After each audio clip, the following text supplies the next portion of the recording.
في قصه في منتهى الخطوره، وده حد انا اعرفه شخصيا. الراجل ده بلد من البلاد العربيه. في يوم من الايام راجع بيته وهو تعبان جدا وتعبان نفسيا، وكان عنده مشكله مع مديره. وبعدين زوجته قالت له ابنك عمل كذا وكذا، عمل حاجه ضايقته. الولد عنده 4 سنين، راح واخد عصايه راح ضارب ابنه بيها.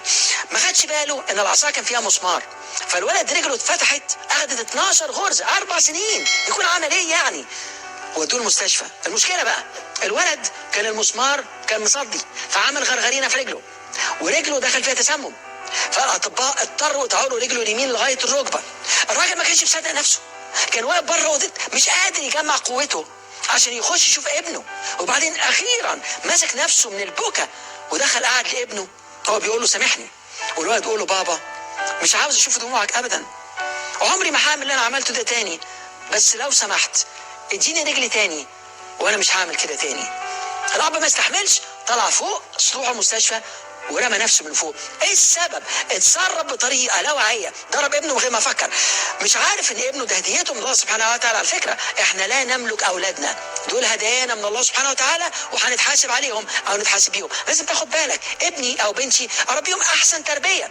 كلنا غلطنا في تربيه اولادنا، ولكن لازم يكون واحد يعرف يربيهم بالعقل. انا لسه دلوقتي بقول يعني لو رجعت تاني للماضي كنت ربيت اولادي بطريقه افضل من كده بكتير. يعني احنا علاقتنا اتحسنت كتير، كل يوم بتتحسن افضل. لكن لما جابوا هم اولادهم انا اصبحت اكتر جدا مع احفادي. ما عندكش فكره بحبهم قد ايه، واقعد العب معاهم، واولادي بربوهم باحسن طريقه، لان قلت لهم من صغرهم كلموهم اكنهم كبار، بتديله ثقه في نفسه. لكن احنا اتعودنا لما حد من ولادنا يقول حاجه ما تمسكش دي. الله، ما الطفل كل حاجه بالنسبه له جديد، عاوز يلمس كل حاجه. ما تمسكش دي، لما ماما ما تاخدش بالها همسكها، لان لازم اتعلم. فما حدش علمني، فانا ببص لاولادي بيعلموا اولادهم، بيتكلموا معاهم، فاولادهم طالعين مش خايفين، مش خايف حد يضربه او حد يشده او يعنفه او يشخط فيه، لانهم اتربوا على الراحه، وفي نفس الوقت عارفين كل حاجه فيها حدودها فين، ويكلمهم بالله سبحانه وتعالى من صغرهم. دلوقتي بيكملوا سنه قريب، وما شاء الله الثقه في نفسهم عاليه جدا. ايه السبب؟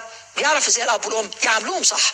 الراجل محتاج وقت عشان يعمل فتره انتقال، لما يرجع من شغله محتاج فتره انتقال ممكن تاخد لغايه 4 ساعات. محتاج يرجع البيت، ياكل، يصلي، ينام له شويه، يقوم يبدا يشوف في ايه في المكان ده. ما بيعرفش ينتقل من مكان لاخر بالسرعه دي الا اذا كان متدرب.